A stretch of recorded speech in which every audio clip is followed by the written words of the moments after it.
Constitution club में इतना सुंदर नरोगता के सूत्र ऐसी पुस्तक का जो विमोचन हो रहा है, और उसको सबसे पहले आशीर्वाद मिली है स्वामी ज्ञानानंद महाराज जी की। मैं सारे से पहले डॉक्टर श्यामलाल कठपालिया की बेटियों को बधाई देना चाहता हूं। बेटी गीता आहूजा, उन्हीं की बेटी अंजू और उनकी भतीजी स्वीता पोपली। और ये बेटियों का ही एक प्रयास है कि आज सब इस तरह हम इस समागम में बैठे हैं। इनके मन में ये रहा कि हमारे पिता के पास बहुत बड़ा खजाना है जो लोगों तक, विश्व तक पहुंचना चाहिए। ये बेटियों, मैं आप सबको हृदय से बहुत बहुत बधाई दे रहा हूं।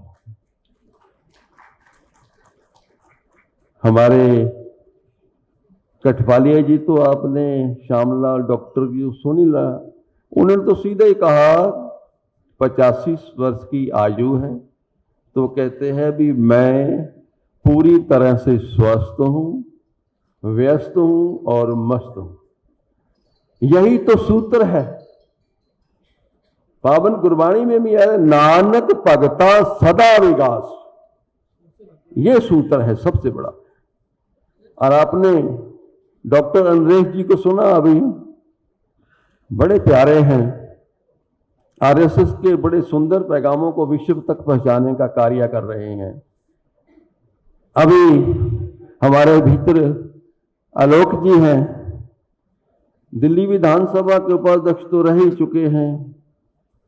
और सबसे बड़ी बात यह है कि ये आदमी चला भी जाए तो अपना शरीर दान कर दे, उस समिति को चलाना ये बहुत बड़ा कार्य है जो ये आप कर रहे हैं।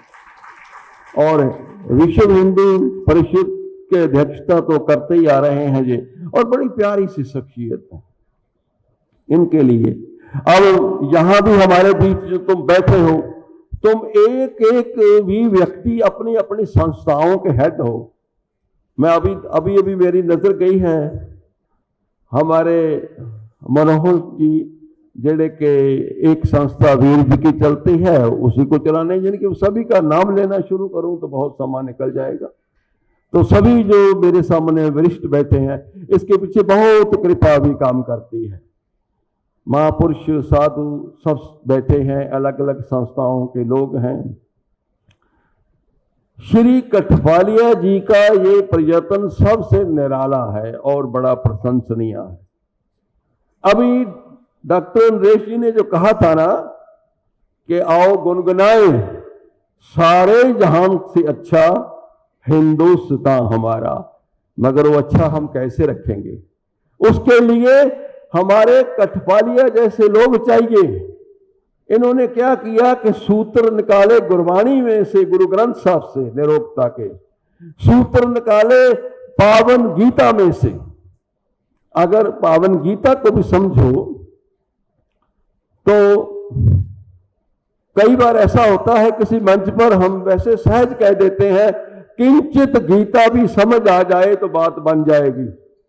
उसी मंच पर जब स्वामी ज्ञानानंद जी होते हैं तो वो कहते हैं, अरे भाई एक किणका भी गुरु ग्रंथ साहब का समझ आ जाए तो बात बनती है। किणका एक जिस जी बसावे ताकि महिमा गनी ना हो। ये कृपा बरसती रहती है पावन गीता में, और ज्यादा अंतर तो नहीं, बात समझने जैसी है।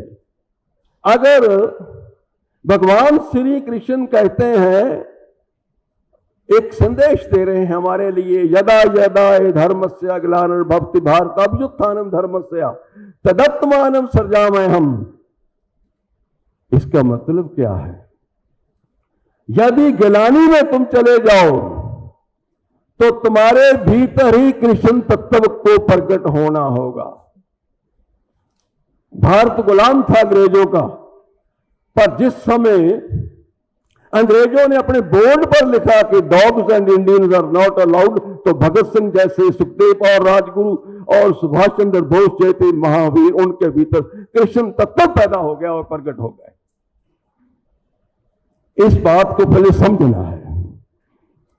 अगर पावन गीता में एक संदेश अर्जुन पूछ रहा है, हम सब अर्जुन के स्वरूप हैं, यदि जिज्ञासा हमारे भीतर चल रही है तो पूछता है हम कर्म कैसे करें। तो भगवान श्री कृष्ण कहते हैं हमें, मैं तो करता ही नहीं बनता हूं, नमाम कर्माने लिम्पंती।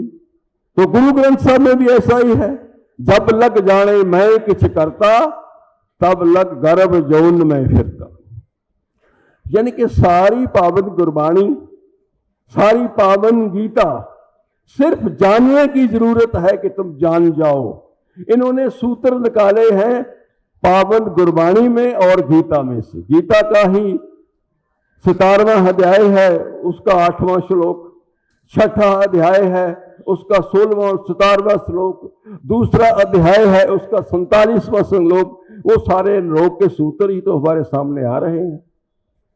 और गुरबाणी तो सारा ऐसा ज्ञान देती है, वो राज प्रकट करती है। वो कहती सबसे ज्यादा भयानक रोग तो हमें है। अगर हमें को, क्योंकि हमें रोग मानव को दिया, हमें सबसे भयानक रोग है। अगर हमें को छंदी विच्छेद कर दो तो हम और मैं अलग अलग हो जाते हैं। उसका मतलब मैं जीव जिसके साथ हम मिल गया, हम मैं बन गया, अगर वो जीव अलग भी हो गया, यानी कि उसकी मृत्यु भी हो गई, तो भी हौ नहीं मरता। पावन गुरबाणी कहती हौ विच आया, हौ विच गया, हौ विच जम्मिया, हौ विच लिया, हौ विच दिता, हौ विच गया, हौ विच सचार कुड़ियार, हौ विच पाप पुण्य विचार, हौ विच हंसे, हौ विच रोवे। सारा ही बात चलती रहती है। वो कहते हैं नानक हुक्मी लिखिए लेख, जेहा वेखे तेहा वेख। जैसा परमात्मा संसार को देखता है, इस दृष्टि से देखने का प्रयास करो। क्रोध है क्योंकि हम गुलाम है ना, आप जानते नहीं हमारे भीतर क्या रोग क्या है। जो जो दिसे सो सो रहेगी। रोग तो तुम्हारे भीतर खड़ा है। बुद्ध जा रहे हैं, कहीं से निकल रहे थे, गांव चले गए, गांव वालों ने गाली गलौज किया, बुद्ध आराम से मुस्कुराते रहे, खड़े रहे आनंद पूर्वक। और काफी समय बाद कहते अच्छा आपकी बातचीत कब खत्म होने वाली है, हमने आगे भी जाना है। वो हैरान हुए, अरे बुद्ध हमने तो आपको गाली निकाली है, तुम इसको बातचीत बता रहे हो। पूछा अरे बुद्ध जी आपको क्रोध नहीं आया? बुद्ध कहने लगे तुम लेट हो गए, देर से आए हो। अगर 6 साल पहले आते तो जो बातें तुमने अब तक की है तुम्हारा सर धड़ से अलग होता।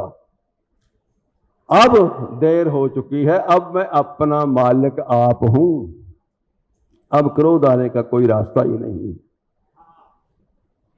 मोह क्या है? पंकज मोह पग नहीं चाले, हम देखा तय डूबिए ले। हम डूब रहे हैं, मोह का चक्कर है। हम एक एक चीज को देखते रहे, हमारे बस यही तो रोग है। इन रोगों से हमने मुक्त होना है। बहुत गहरे सूत्र हैं कठफालिया जी के मेहनत। और आज जरूरत क्या है इस भारत को?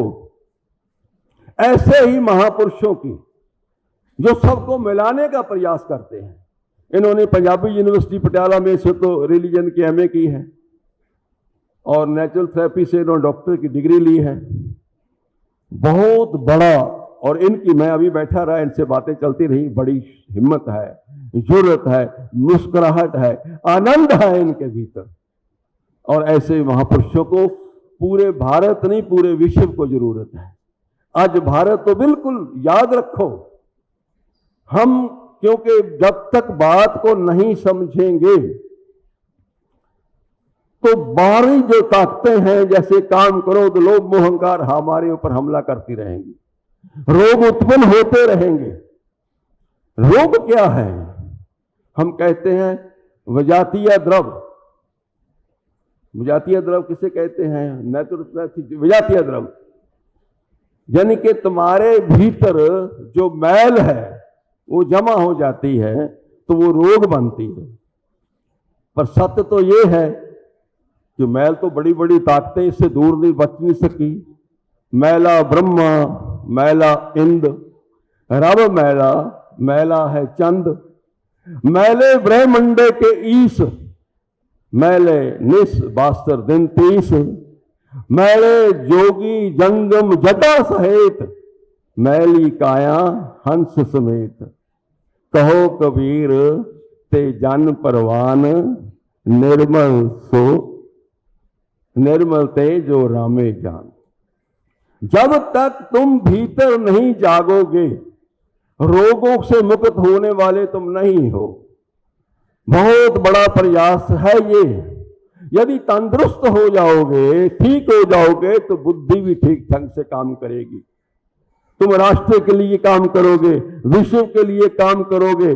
सबसे पहले उपकार क्या होता है? अपने ऊपर अपना भला करना, ये जानना मन तू ज्योत स्वरूप है, अपना मूल पहचान। अपने को जान लेना। तुम जानो तो सी, जैसे जानोगे ना तो ऐसा नहीं लगेगा कि तुम अलग हो मैं अलग हूं, ऐसा कभी नहीं लगेगा। तुम हैरान हो जाओगे, नया चमत्कार होगा इस संसार में। तुम विश्व के कोने कोने में जाओगे, तुम्हें पता चलेगा कि डिवाइन राइट अपना काम कर रही है, तुम कर्ता भाव लेकर उसमें नहीं घूम रहे, अपने आप ही सब कुछ हो रहा है। भारत महापुरुषों की भूमि रही है। इसमें ऐसे ऐसे महायोगियों की, ऐसे कर्मठ विचार रखने वाले, संकल्प रखने वाले महापुरुषों की जरूरत है। आज इनकी जो किताब निरोगता के सूत्र है, मैं समझता हूं बहुत प्यारी किताब है। इसको ध्यान से आपने पढ़ना है। इसमें बहुत कुछ ऐसे लोग भी हैं, जैसे विजय गोयल जी, वो आ नहीं सके, उनका संदेश इसके भीतर है। डॉक्टर तलवार जी हैं, और जो बैठते बड़े अच्छे अच्छे लोग इसमें काम करते आ रहे हैं। और जो तुम यहां बैठे हो, मैं सभी के लिए सबको साधुवाद देता हूं। आप सभी का स्वागत भी करता हूं कि तुम इनके एक संदेश से आए हो। पूरा हाल ठसा ठस भरा हुआ है, और साथ में एक हाहा हु ही भी चल रहा है। उनका भी मैं देखा। कोई जमाना था जब कोई कहता था, लोग भीतर से अनंत ही थे, तो कोई हा ही हु करता था, कहते भाई क्या हा ही हु लगा रखी है। पर आदमी आज इतना व्यस्त हो गया है, इतना सीरियस हो चुका है, इतना गंभीर हो चुका है, आज इसको इसकी जरूरत है। आज मुस्कुराहट आदमी के जीवन से गायब हो चुकी है। उसको पता ही नहीं है मुस्कुराहट क्या है। वो एक मशीन की तरह बन चुका है। आज तुम जानते हो ना, आर्टिफिशियल इंटेलिजेंसी का युग आ गया है। आर्टिफिशियल इंटेलिजेंसी ने वास्तविक इंटेलिजेंसी की वैल्यू को खत्म कर दिया। बहुत कदर होती थी इंटेलिजेंसी की, आर्टिफिशियल इंटेलिजेंसी आ गई। आने वाले समय में ऐसा होने जा रहा है इस दुनिया में कि सुनाने वाले बंदे, हो सकता तुम्हारे सामने खड़ा रोबोट बोल रहा हो, तुम्हें पता ही नहीं चला कि रोबोट बात कर रहा है। और ये तो बहुत किस्मत की बात है कि तुम इसको सत्संग मानो।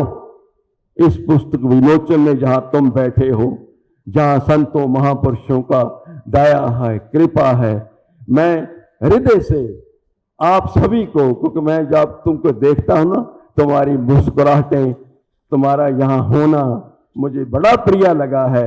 आपको पुनः साधुवाद देता हुआ अपनी वाणी को विराम दे रहा हूं, और पुनः एक हमारे कठपालिया जी को भी कह रहा हूं, इनके भीतर और भी सागर मौजूद है, धीरे धीरे उसको भी बाहर ले आए। हमारा ये संकल्प बना हुआ है। सबका धन्यवाद। जय श्री कृष्ण, जय श्री राधे। वाहेगुरु जी का खालसा, वाहेगुरु जी की फतेह। जय भारत। आप एक, मैंने इसलिए कहना पड़ा क्योंकि गुरु तेग बहादुर की शहादत बड़ी कमाल की थी। भारत खत्म होने जा रहा था। जब उनका शीश शहादत हो गई, शीश अलग हो गया था, वो अनंतपुर साहब पहुंचा तो उनकी देह अलग हो गई थी। वो रकाबगंज, तुम जहां गुरुद्वारा उनकी याद में बना, शीशगंज गुरुद्वारा। तो माता नानकी गुरु तेग बहादुर की माता थी, तो उन्होंने शीश को जब चूमा तो पता क्या कहा था? माता नानकी आख्या चुम मथा, मेरे पुत्रा धर्म कमा आयो, लगी अग सी धर्म दे ढोलरां नूं, तू पानी खून दा पा के बुझा आयो।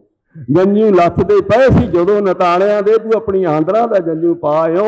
होया नेरा सी भारत दे मंदिरां विच, भारत अपनी तू जोतां जगा। इसलिए आप सबका धन्यवाद है। ये जो किताब है निरोक्ता के सूत्र, ये एक आध्यात्मिक किस्म की किताब है। मैं अपना साधुवाद देता हुआ वाणी को विराम दे रहा हूं। फिर एक बार प्यार से बोलना है, भारत माता की।